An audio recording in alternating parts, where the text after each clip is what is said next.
bunch of pennies. What's that? A bunch of pennies. All right, let's do it. I pledge allegiance to the flag of the United States of America and to the republic for which it stands, one nation, under God, indivisible, with liberty and justice for all. But everybody please just remain standing for a moment of silence. Excuse me for our county legislator, Bill Leahy, who passed away a couple weeks ago.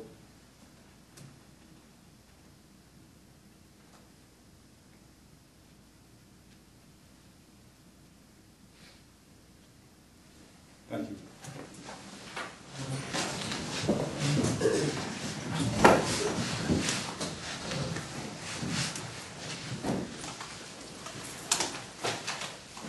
Our condolences go out to Bill's family. Bill was a leader in the town of Windsor for a good many years. Spent time on the town board.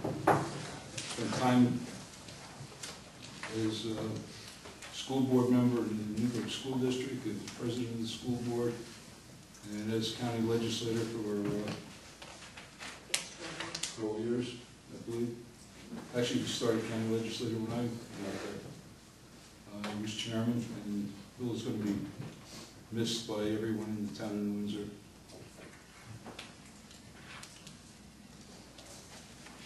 Okay, with that being said, let's move on. I'll call to order the town board meeting for the town of Windsor for May 4th, 2011. The first item on the agenda is a public meeting. This is not necessarily a public hearing. This is a required public meeting by the rules of the county and state transportation that we must have before raising the rates on dial bus.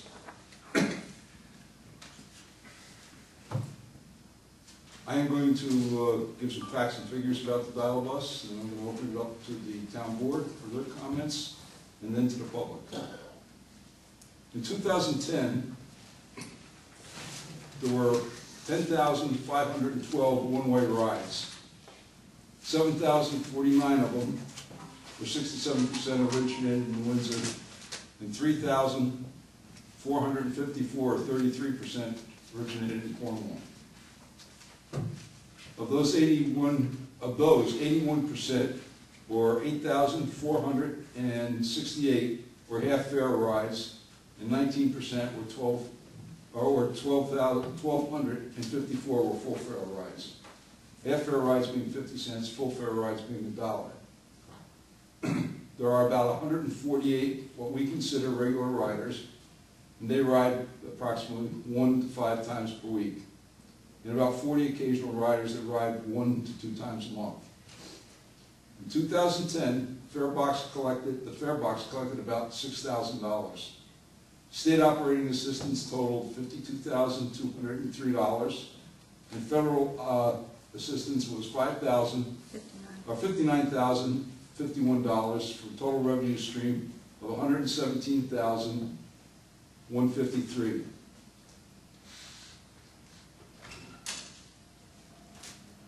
On the expense side, labor costs, including benefits, amounted to $138,205. Vehicle fuel, repairs, insurance, etc., were $37,948 for a total of $176,153 in expenses.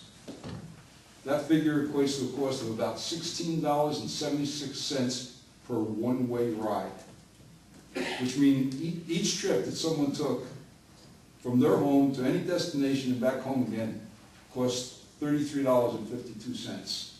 Now I want to point out that is about average, maybe a little less than average among the communities in Orange County. By deducting the revenues of $117,259 from the total expenses of $176,153, one can see that in 2010 there was a net operating loss of $58,894, of which $39,518 was incurred by the town of Windsor, and $19,376 by the town of Cornwall. Now, the estimates for 2011. With the proposed increase in fare rates to $2 for seniors and handicap and $4 for full fare riders, it is estimated that the fare box revenues will increase to $17,600. State operating assistance will decrease to $48,563, a loss of $3,640, and federal assistance will decrease to $6,423, a loss of $52,628, for a total revenue stream of $72,586, or a loss in revenue of $44,673, or what equates to 38%. On the expense side, labor costs, including benefits, are anticipated to be $131,600, which is down. And vehicle expenses, including fuel, repairs, insurance, were estimated to be $41,200, for a total of $172,800 in expenses, for a reduction of 2%. By deducting the revenues, the $72,586, from the total expenses of $172,800, one can see in 2011, this year, there will be a net operating loss of $100,214, which is $67,143 is anticipated to be incurred by the town of New Windsor, and $33,071 by the town of Cornwall. Just as an aside, since its inception in 1989, nearly 22 years ago, the dial bus has lost $1.3 million, and without additional aid, that figure will double in the next 10 years. I will now, we'll certainly open it up to the board Yes, for comments. Mr. Supervisor, I just want to say, I hope you people realize the town board did not take very lightly to changing this. As you can see by the statistics, a lot of time and effort went into making this presentation tonight. But it's going to incur a cost of almost $70,000 next year for the town. And as a resident said not too long ago here, you have to watch your nickels. Well, we are definitely watching our nickels. We're watching everything. I know some of you are going to be struck by this and saying it's cruel. The taxi cab ride, I understand, is $5, so it's still a good deal. We're sorry this had to happen, but it's a necessity, and I hope you can see it as that. Thank you. Mr. Super, one other thing I think the public needs to be aware of is this is not totally propagated by us, the town board. Basically, the agencies have taken us out of one region and put us in another region, so therefore the state aid and the federal aid has been cut. Let me explain that. Let me just read an excerpt from an email I got on this whole thing last year. A few months ago, a change was made to the ARRA, which is an acronym for something to do with transportation, legislation allowing areas such as ours to use a portion of the AR stimulus funds for operating assistance. As a result, the county decided the balance of the AR stimulus fund to be put forth as assistance in those areas where it was phased out. Right? What happened in the town of New Windsor, we got moved in an area from where we got decent federal revenue sharing to what's called the large urbanized area. As a result of this distinction, the dial-a-bus operation was phased out by the federal agencies, or by federal regulations. We're going to get nothing from the dial-a-bus. That $4,600 is actually a leftover, I think, Jack, from last year's that we're anticipating for this year. This is actually a leftover from last year's. So, talk to your federal legislature. Yes. I think if everybody would get in touch with their state legislatures, that might be a help too, to see if we can't get some more money from the state for this Actually, the federals too, your federal legislation. Federal too. So, somebody wrote a very nice letter to our federal representatives, about this issue. But unfortunately, it is what it is. And, it's a shame because there's so many people dependent on it. The one thing I want to point out, I got, I don't know, maybe a dozen letters from seniors, and most of the letters indicate to me, matter of fact, all but one letter indicates to me that they believe that we're talking about doing away with the dial bus tonight. We are not talking about doing away with the dial bus tonight. We are talking simply about the increase in fares. So with that, I will open it up. Yes, ma'am. I came here not to complain or anything else. I just want to let you know that the service here is excellent. I can't complain with it at all. And one time I fell on the ice coming out of my house, and actually the bus driver came out and helped me walk into the bus.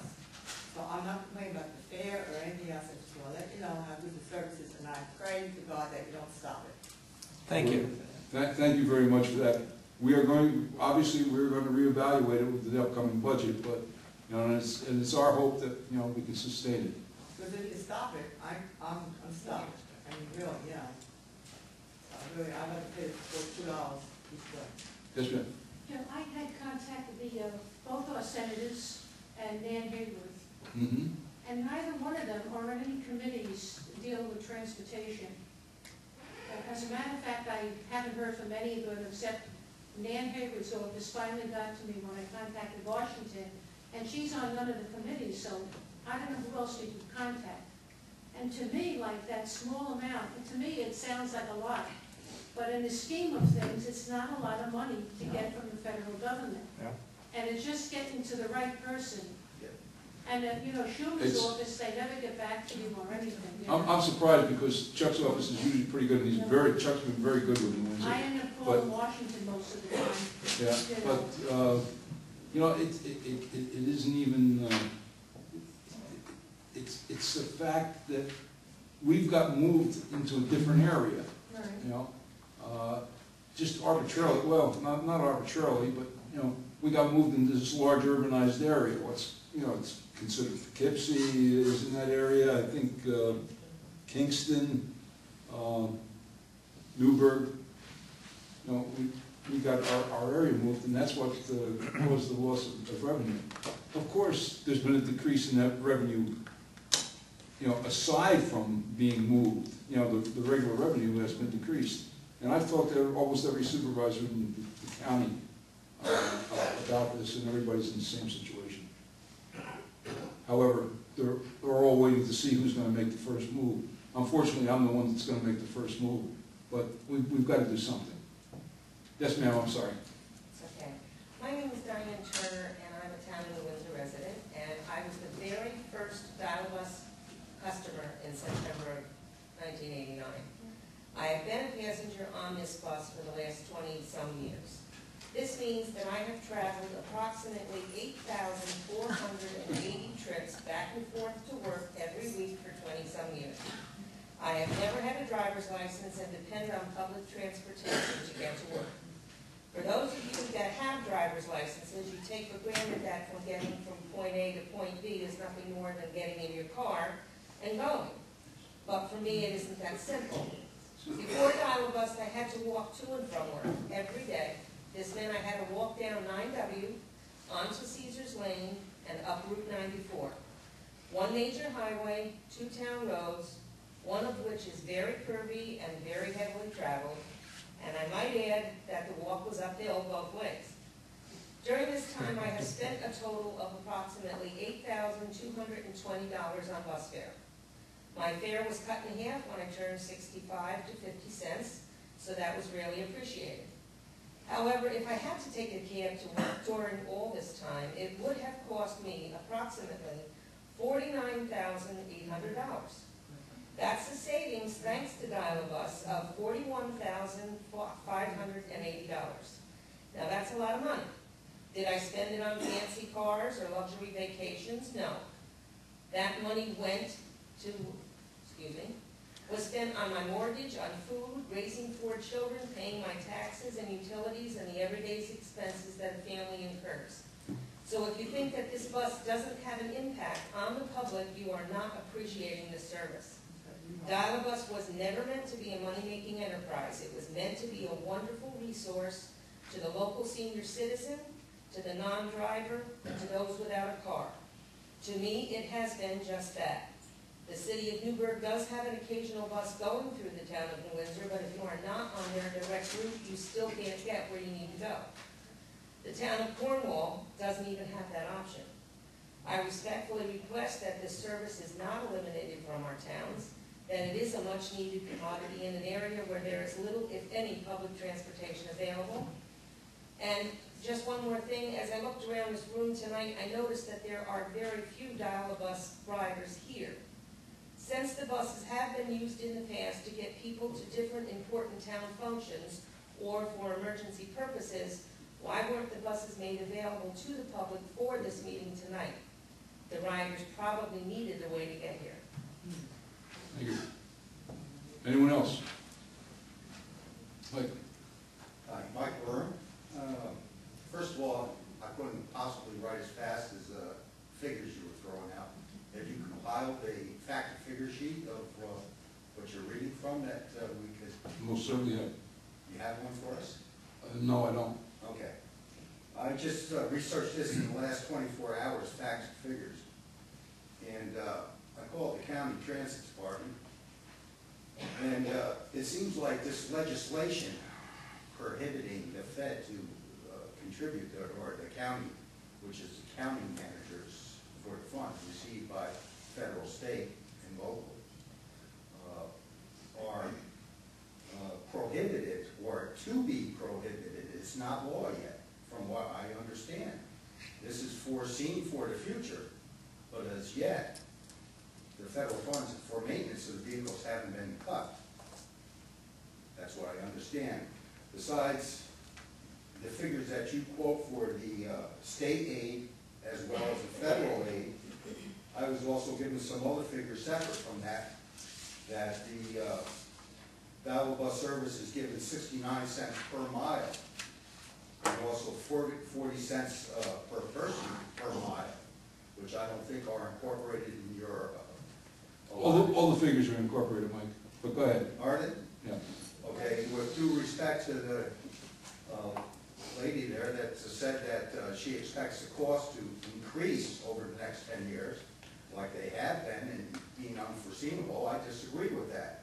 Because even when I talked to the transit gentleman I spoke to today, I mean, their plans for the future is, number one, these 4 diesel buses that we're using now. I've owned 4 diesel trucks since 1987, and I, for one, can tell you, when I pulled up along a Ram, a Chrysler vehicle at the gas pump or a diesel pump, they were getting over 2.5 times the gas mileage I was. So already, the county, as the planners for this, have already got plans to go to gas vehicles and to do away with these diesel gas guzzlers that we're using now.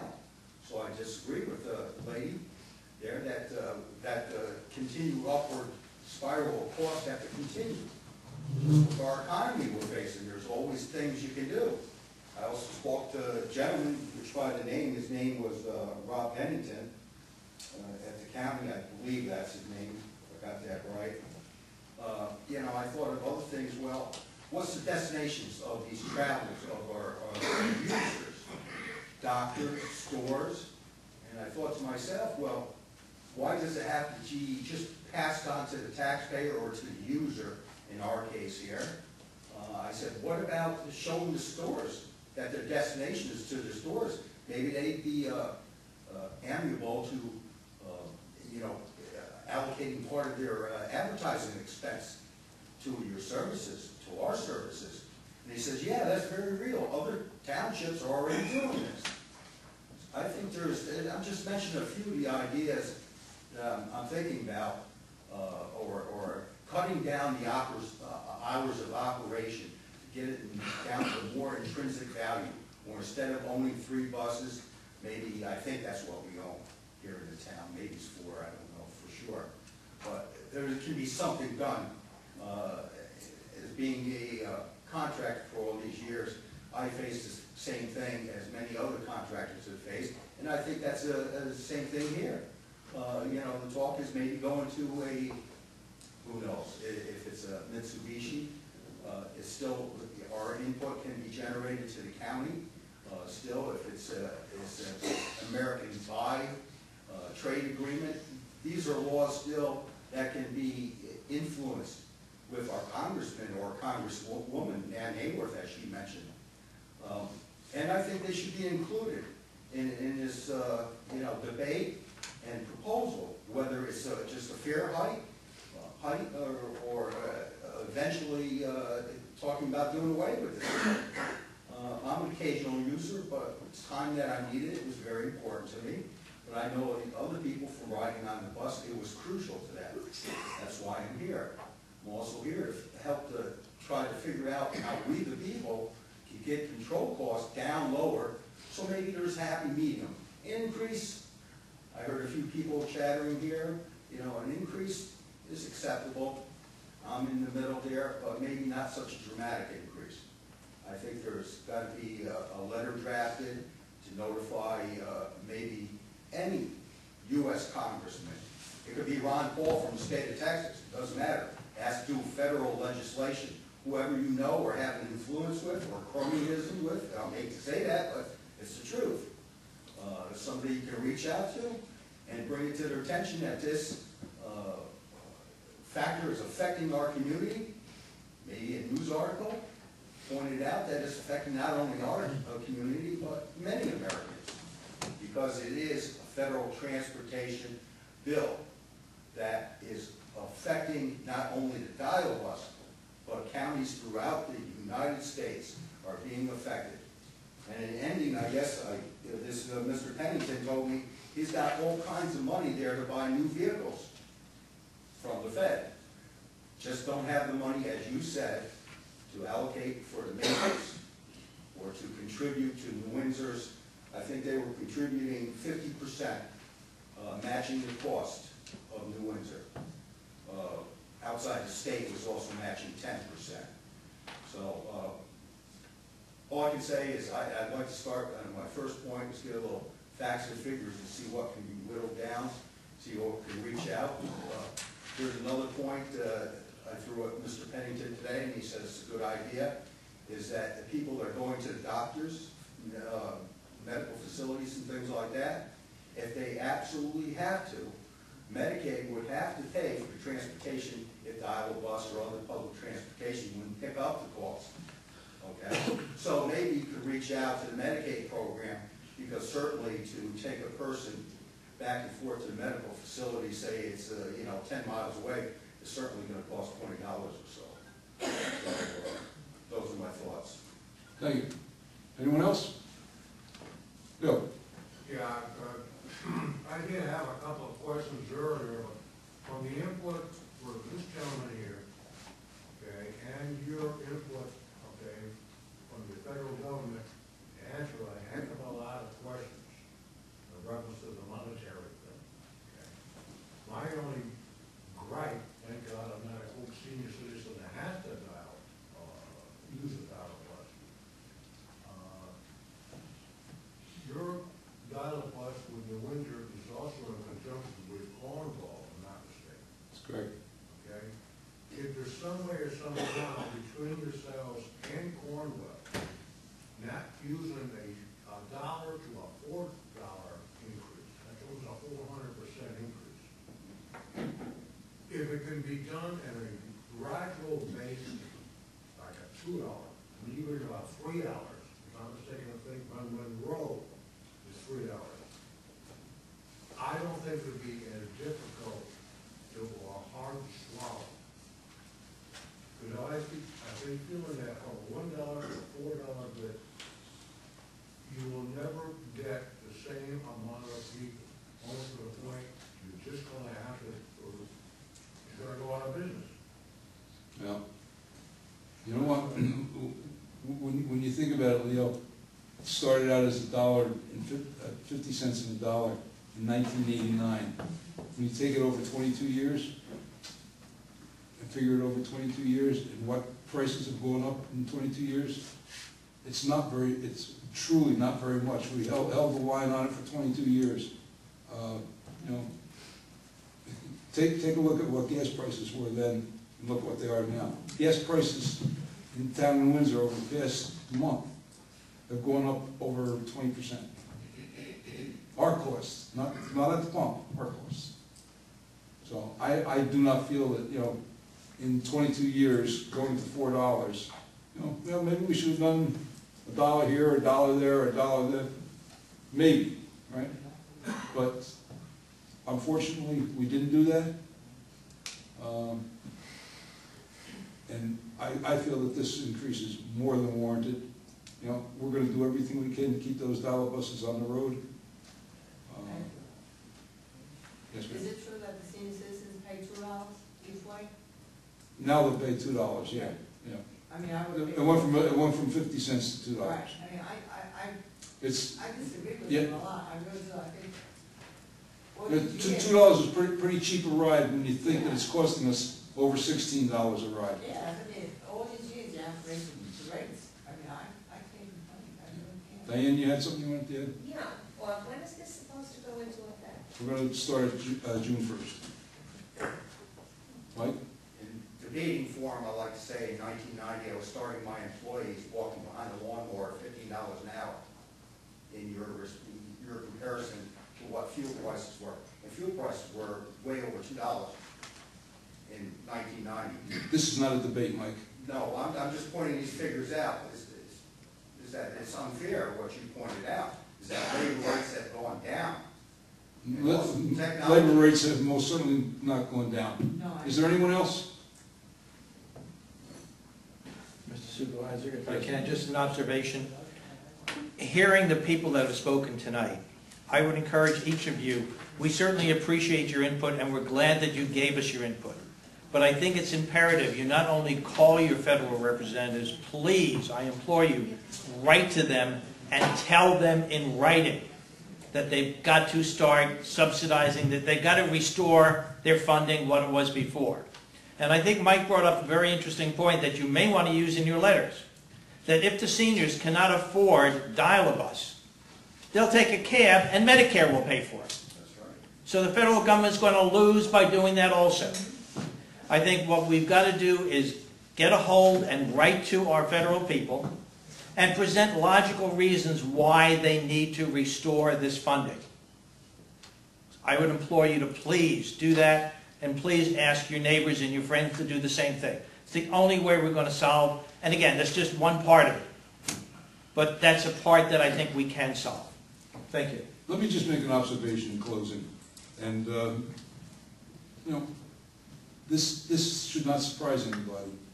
Both state and federal government have been passing down to local government, you know, all these costs. This is not unusual, and it's not only this area that they're doing it. You know, they claim, well, we're going to save this. What they're doing is passing it down to us. You know, and they realize that. You know, when you think about it, you know, the whole trend is mass transit. You know, everywhere you go, you hear mass transit. You know, encourage mass transit, mass transit. They have meetings. They've had counties done studies that are on the shelf out there for years. In the time when I was a legislator, they've talked about this, right? Everything mass transit. So what do?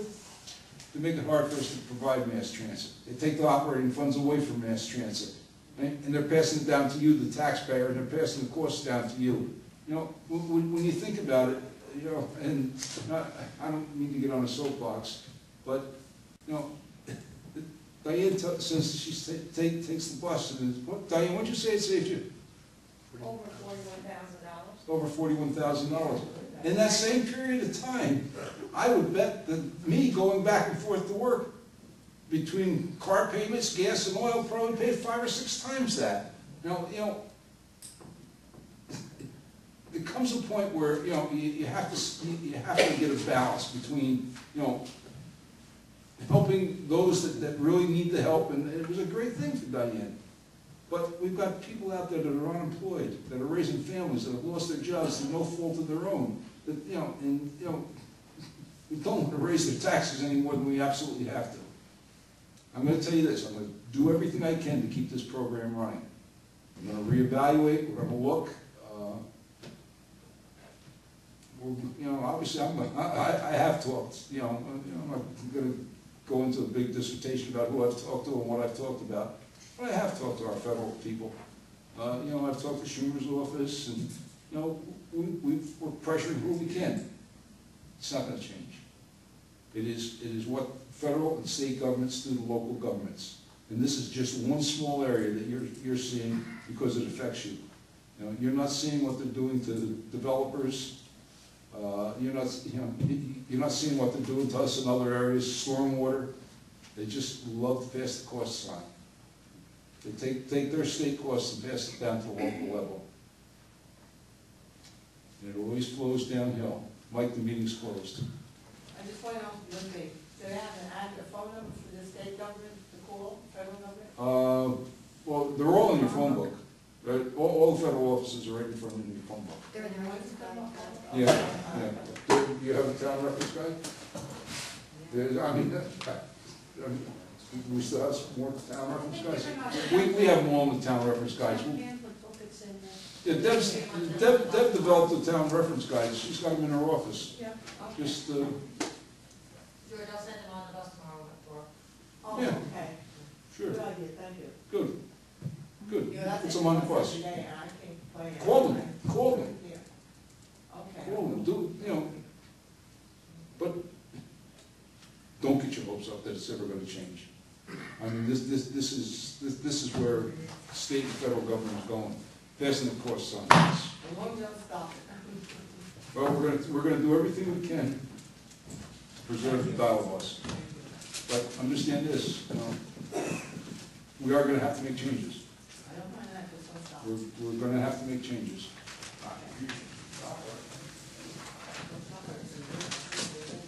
Okay.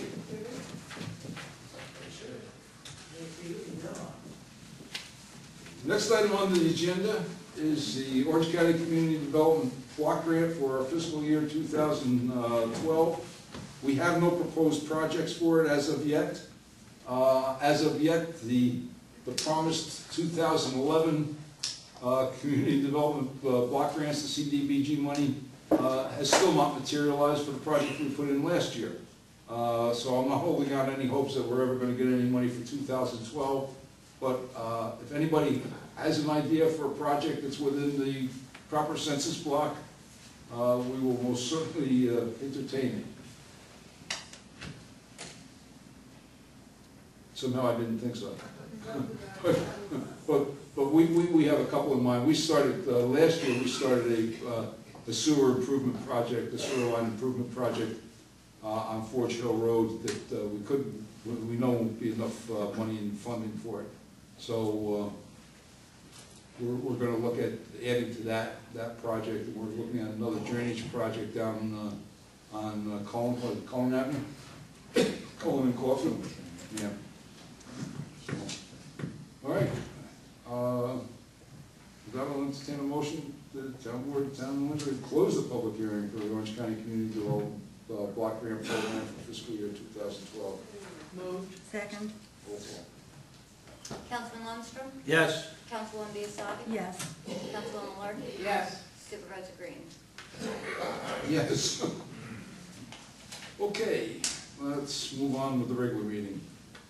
Chair will entertain a motion, town board of town of Windsor approve the minutes of the public hearing regarding special use permit Amber Grove, and minutes of the town board meeting both held on April 6th, 2011, and the special meeting, the town board held on April 13th, 2011, as per copies posted on the town clerk's bulletin board and town hall, same distributed each of the town board members. Moved. Second. Roll call. Councilman Lundstrom? Yes. Councilwoman Biassiatti? Yes. Councilwoman Larky? Yes. Supervisor Green? Yes. Chair will entertain a motion, town board of town of Windsor authorize supervisor to execute an outside users agreement with Kevin Fox and Karen Fox, owners of 176 Bethlehem Road in the town of New Windsor, to provide the Windsor water service to their single-family residents set outside users agreement approved by the town attorney and chief operating engineer for the town of Windsor Water Department. Move. Second. Roll call. Councilman Lundstrom? Yes. Councilwoman Biassadi? Yes. Councilwoman Larky? Supervisor Green? Yes, Chair, on motion, Town Board of Town Windsor authorize town clerk to advertise pursuant to law calling for sealed bids for the St. Anne Drive well house rehabilitation project in accordance with drawing specifications, so the contract documents prepared by Magoy Hauser and Nestle Consulting Engineers PC. Bid shall be received and publicly opened on June 30th, 2011 at 10 a.m. Local time at the office of the town clerk, 555 Union Avenue, Windsor, New York. The Town Board of the Town of Windsor reserves the right to reject any or all bids. Move. Second. Roll call. Councilman Lundstrom? Yes. Councilwoman Biassadi? Yes. Councilwoman Larky? Yes. Supervisor Green? Yes. Hearing no objections, Town Board of Town of Windsor received and filed petition dated December 13th, 2010, and map plan and report revised April 11th, 2011 for extension of Sewer District 7 Legacy Woods approved by the town engineer. Chair, I'll entertain a motion, Town Board of Town of Windsor adopt the order calling public hearing to be held on June 1st, 2011 at 555 Union Avenue, Windsor, New York, at 7 o'clock p.m. to establish extension 2 to Sewer District 7 Legacy Woods in accordance with the resolution here attached. Moved. Second. Roll call. Hearing no objections, Town Board. Councilman Lundstrom? Yes. Councilwoman Biassadi? Yes. Councilwoman Larky? Yes. Supervisor Green? Yes, they were all receiving files until Mike slipped that motion in. And I just want to remind you, George, that the board determined that was a type 2 action. Oh, yes, okay, From the thank you. seeker. Hearing no objections, Town Board of Town of Windsor receive and file fully executed agreement with the Town of Monroe, or Village of Monroe for cooperative information technology services. Hearing no objections, Town Board of Town of Windsor receive and file fully executed agreement with the Town of Highlands for cooperative information technology services. Hearing no objections, Town Board of Town of Windsor receive and file nine drainage easements in accordance with the attached list for Drainage District Number 6. Mount Area Estates, also known as the Reserve. Said easements were recorded in the Orange County Clerk's Office on the 7th day of April 2010. That's good news, Mike. We're getting there. A little at a time. Good. Hearing no objections, Town Board of Town of Windsor receive and file an agreement between the Town of Windsor and the Windsor Voluntary Ambulance Corps dated March 30th, 2011 to provide ambulance and pre-hospital emergency services to the town. Hearing no objections, Town Board of Town of Windsor receive and file a collective bargaining agreement between the Town of Windsor and CSEA Local 1000, AFSCME, AFL-CIO for the term January 1st, 2011 to December 31st, 2012. Hearing no objections, Town Board of Town of Windsor receive and file a renewal agreement between the Town of Windsor and CSEA Employee Benefit Fund for dental and optical benefits for the term January 1st, 2011 to December 31, 2012. Hearing no objections, Town Board of Town of Windsor receive and file notice of claim in the matter of June Cornell versus the Town of New Windsor. Following reports received, recorded, and filed with the Town Clerk. Justice Thorpe's report for April 2011. Justice Calvin's report for April 2011. The Town Clerk's report for April 2011. Tax Receiver's report for water, sewer, and garbage for April 2011. Tax Receiver's monthly statement for April 2011. Police Department report for April 2011. And the Recreation Department report for April 2011. Okay, before we go to public forum, anything from the board? No. Nothing. Okay, public forum. Did everybody jump at once? Bill? I missed item number 2. Could you just... Item number explain 2. It's an outside water agreement adjacent, it's a one-family house adjacent to the reserve. that? They have problems, or... I don't know, everybody that's on wells up there, you know, the wells are not the best producing up on the top of the hill up there, as opposed to the bottom of the hill where they're wonderful. You know, I think that's simply the problem, but he's so close to town water, I don't blame him for wanting it. You know. Bert? Good evening, Robert Moroli, 187 Highway Drive. I think you all remember the stack passed out to all the members of the board a while back. Well, I'm updating it, and I'm also going to be including pictures. We now have additional problems up there at Windsor Crest. We now have somebody dumping garbage up there. I'd like you all to take a ride up there, Fairview Court. It has to be about 10 loads of garbage that were dumped at the end of the blacktop. And the back of the property, along the extension of the area where we have the drainage problem, also material has been dumped back there. What kind of material, Bert? It's stuff, tree limbs, garden materials, but it's quite a large amount. A bad picture that Frank, I want to give this to you. Okay. May I bring up, you know? Sure. Okay. We also have a drainage problem up there. Everybody's talking about West Nile and the effect of West Nile. We have water up there and mosquitoes all over the place. And nobody seems to do anything about it. If you go up and look at the road, you will see that the water's coming off the mountain and bringing dirt, and there is actually dirt on the roads that are going down into the storm drains. This is all visible today. These pictures were taken Sunday, and they're in there. Unfortunately, those aren't colored pictures, but I think you get an idea of what's going on. There's also a notice there that was sent out by the Homeowners Association. And there's one item there that I'd like to have you read, that maybe we can discuss. Do you have a second copy of this, by the way? Pardon? Do you have a second copy of this, so that can include it in the records? A second I can copy? have another one brought to you. I only had one, but I Oh, that's can all get, right, we'll copy it. I will get you more. No, you don't have to. I can make more copies of it. We'll copy it. But the problem being, things are going on that shouldn't be going on. We live in a community, we pay taxes. Everybody here pays taxes in this town, lives and owns property. And we should be entitled to live in a peaceful, comfortable way. Okay? And again, I invite you all, I invite everybody here to take a ride up there. And then tell yourself, would you want to live in those conditions? And I say not.